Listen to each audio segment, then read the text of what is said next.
आपने ये जो विमेन वॉरियर्स को पोर्ट्रे किया है, वहीं हम समाज में देखते हैं कि स्त्रियों को एक तो अपॉर्चुनिटीज़ नहीं देते, और दूसरा बहुत जज करते हैं, किसी के रंग रूप को, किसी की बॉडी शेप को। एजुकेशन क्वालिफिकेशन पे तो कम ही लोग जज करते हैं, बट चलिए उस पर भी जज कर लेते करते हैं। हैं। तो ये जजमेंट का मतलब कैसे, इसका तोड़ क्या है इस जजमेंट का? कहते हैं ना कि जब तक खुद पे बात नहीं आती तब तक इंसान ऐसा ही रहता है। और आप सोचिए, सिर्फ जजमेंट की बात नहीं है, बात इसकी भी है कि आप अपनी इंसानियत किस हद तक भूल चुके हो कि आप सामने वाले को इतना दुख दे सकते हो, और उस वो दुख देने के बाद आपको अच्छा लग रहा है। तो मुझे लगता है ये कलयुग में होने का सबसे बड़ा प्रमाण दे देते हैं लोग। बट लेकिन जब बात खुद उनकी खुद की बहनों पे या खुद के घर की किसी स्त्री पे आती है, वहीं उनकी सोच एकदम बदल जाती है। तो ये तो बहुत गलत चीज़ है हमारे समाज की, जो इतना सब कुछ होने के बाद भी इतने केसेस हमने देख लिए। ये आपको आपको एक चीज़ बहुत छोटी सी बोलना चाहूँगी मैम, कि ये जो केसेस भी आ रहे हैं, अभी जो कोलकाता वाला हुआ, ये जितने भी हैं, ये जजमेंट और ये सब छोटी छोटी शुरुआत है इन्हीं सब चीज़ों के प्रति आगे जाने की। तो लोगों को ये समझना होगा कि ये कोई ऐसी बात नहीं है जिसे आप हंसी मजाक में टाल दो। मजाक तब होता है जब दोनों तरफ लोग हंस रहे होते हैं। लेकिन जब एक साइड इंसान हंस रहा है और दूसरी तरफ इंसान को दुख हो रहा है या उसको तकलीफ हो रही है, वो मजाक नहीं है। मजाक का नाम पे आप कुछ भी नहीं कर सकते हो। पहला पॉइंट था बॉडी शेम जो आपने बताया, ये तो बहुत ही कॉमनली हो गया है। ये शुरुआत तो हमारे घर से ही हो जाता है। यस। लोग बोलेंगे नहीं, बट ये सच है। आप आपकी बेटी अगर अगर मैं हेल्दी तो घर पे ही बोल देते कि थोड़ा पतली हो जा, और उसका रीज़न ये देते तुझसे कौन शादी करेगा। आज के टाइम पे आए, नॉट टॉकिंग अबाउट द उस टाइम पे तो ये होता ही था, बट ये आज के टाइम पे भी है। क्या करेगी, है ना, काम अच्छे से कर ले, वरना नहीं तो क्योंकि दूसरे के घर जाना है, एंड ऑल एंड ऑल।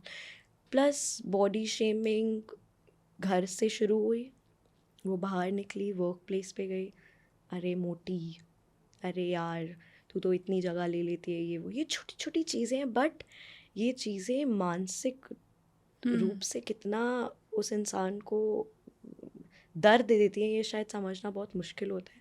कभी कभी कोई कोई लोग बाय चॉइस मोटे नहीं होते हैं, मे बी उनके हेल्थ की इश्यूज हो जाते हैं। कोई कोई अपनी चॉइस से है तो वो बात अलग है, लेकिन कुछ लोग चाह के भी नहीं हो पाते हैं, बहुत दिक्कतें आती हैं उनको।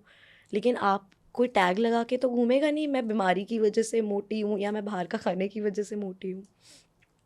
हर चीज़ों को बोलने का एक तरीका होता है। जब आप किसी के लिए कंसर्न्ड होते हो तो आप बोलते हो कि हेल्दी खाओ ताकि आप हेल्दी रहो।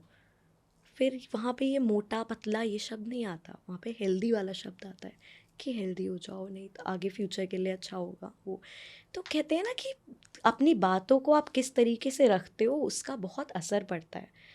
कभी कभी रंग की आपने बात करी, वो भी बहुत बड़ी चीज़ है हमारे समाज में, कि जब रंग थोड़ा दबा हुआ, थोड़ा काला हो तो काला काला बोलने लग जाते हो आप।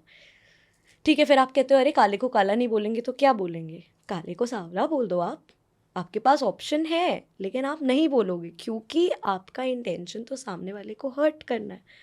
तो जब ये वही है ना, आज के टाइम पे मैम हम इंसानियत खोते जा रहे हैं। दूसरों से अगर ढंग से बात करें तो अरे ये तो लाइन मार रही है, गुस्से से बात करें अरे इसमें तो बहुत ही एटीट्यूड है। तो आप बता दो फिर कैसे बात करें। आपने खुद ही ऐसी सिचुएशंस क्रिएट कर दिए कि लड़की को समझ ही नहीं आता कि वो करे क्या। तो ये चीज़ें तो बहुत हैं हमारे समाज में, और ये अभी भी है। और इसका तोड़ बस यही है कि जिस दिन एक बहुत मशहूर, अब आपने जब मेरी लास्ट लव लीला के टाइम पे आपने बोला ना गाना, तो एक गाना है हील द वर्ल्ड। अंग्रेज़ी का बहुत अच्छा गाना है ये, बट वो गाना बहुत ही सही है कि आप ये इसकी बहुत ज़्यादा ज़रूरत है। हर इंसान टूटा हुआ है, कोई ना कोई अपने किसी ना किसी चीज़ की फ्रस्ट्रेशन ही दूसरे पे निकालता है। अगर मैं आज आपको कुछ गंदा बोल रही हूँ ना, मतलब मेरे अंदर कुछ दबा हुआ है, तभी आप पे फ्रस्ट्रेशन निकल रही है। तो खुद को सबसे पहले आप हील करो, जिस पे हम आ जाते हैं मेडिटेशन पे। अगर आप खुद थोड़ा सा कुछ टाइम भगवान के पास बैठना शुरू करोगे या किताबें कुछ पढ़ना शुरू करोगे, कुछ थोड़ा टाइम 15 मिनट भी आपने खुद को दिए ना, तो शायद ये चीज़ें थोड़ी कम हो पाए। खुद से ही जब आप प्यार करोगे तो शायद आप सामने वाले को तकलीफ़ देने से पहले 10 बार सोचोगे। जब हम जज करते हैं किसी को, तो शायद उस मोमेंट पे हम बड़ा कर्मा भी क्रिएट करते हैं कि आप किसी को गलत बोल रहे हो, कॉन्टिन्यूसली हर्ट कर रहे हो, तो आप अपने ऊपर कर्मा अर्न कर रहे हो। तो इस कर्मा से भी, जैसे आपने बताया कि भाई मेडिटेशन कीजिए, किताबें पढ़िए अच्छी, तो आप अपने इस कर्मा से ऊपर उठ सकते हो, बाहर निकल सकते हो। तो ये तो डेफ़िनेटली ये एक मार्ग है। इसके साथ-साथ अभी आपने हमें बताया कि हमारे अंदर कुछ रिप्रेशंस होते हैं। कुछ कुछ दबा होता है भीतर, तो तभी वो बाहर निकल कर आता है। तो क्या आपने इसको भी कहीं फ़ील किया है? टचवुड के जब ये प्रश्न जैसा जो आपने पूछा है ना, ये जब मैंने अपनी किताब लिखी थी द लास्ट लव ऑफ लीला, तब भी मुझसे जब इंटरव्यू हुए थे तो लोगों ने पूछा था कि इतनी कम एज में आपने ऐसी कहानी लिखी है, ऐसी किताब लिखी है, क्या आपके साथ? तो ऐसा मेरे साथ तो नहीं हुआ है, पर जिस समाज में मैं रह रही हूँ, मैंने बहुत लोगों को देखा है, और ऐसा नहीं है, इनडायरेक्टली मेरे साथ भी हुआ होगा, हुँ, बट वो हुँ। है ना कि आप नोटिस नहीं करते हो। और रही बात, आपने अभी बात करी कि इंसान के अंदर हाँ, चाइल्डहुड ट्रॉमा जिसे हम कहते हैं, बचपन में कुछ ऐसे वाक़ये हो जाते हैं जो उस टाइम पे नहीं होने चाहिए थे, बट वो हो गया। कोई इंसान, कुछ घर में झगड़े अगर आप ले लो, जैसे माता पिता में अक्सर लड़ाई झगड़े होते रहते हैं, वो रियलाइज़ नहीं करते, बच्चा छोटा होता है, लेकिन वो ट्रॉमा एक उसके दिमाग में घर कर जाता है। वो उसके बड़े होने के बाद कैसे बाहर आएगा, ये किसी को नहीं पता। हुँ। शायद वो या तो उससे सीख ले और एक अलग ही इंसान बन जाए, कुछ एकदम अलग राह पे चले जाते हैं, चिड़चिड़े हो जाएंगे, दूसरों को दुख दे के उन्हें दे विल फील ओके, मतलब दे विल नॉट फील कि अगर मैं इसको सामने वाले को हर्ट कर रहा हूँ तो वो गलत है। वो सामने वाले की फीलिंग ही नहीं समझ पाए, क्योंकि वो इतने पत्थर दिल हो चुके होंगे कि ना, हर इंसान के अंदर, बुरे से बुरे इंसान के अंदर भी इंसानियत होती है, बट सामने वाला उस इंसानियत को थोड़ा सा पहचान ले। कहते हैं ना, जब आपको एक सही साथी या सही पार्टनर या सही सपोर्ट सिस्टम मिल जाता है तो आप बहुत आगे बढ़ जाते हो, आप खुद को बदल लेते हो।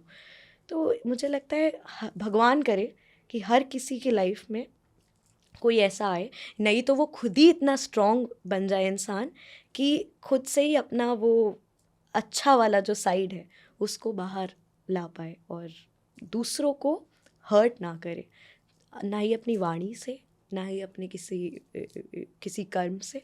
कुछ ऐसा करने की ज़रूरत ही नहीं है, तो शायद समाज इतना अच्छा हो जाएगा रहने के लिए कि हम कल्पना में भी इतना अच्छा समाज नहीं सोच सकते हैं।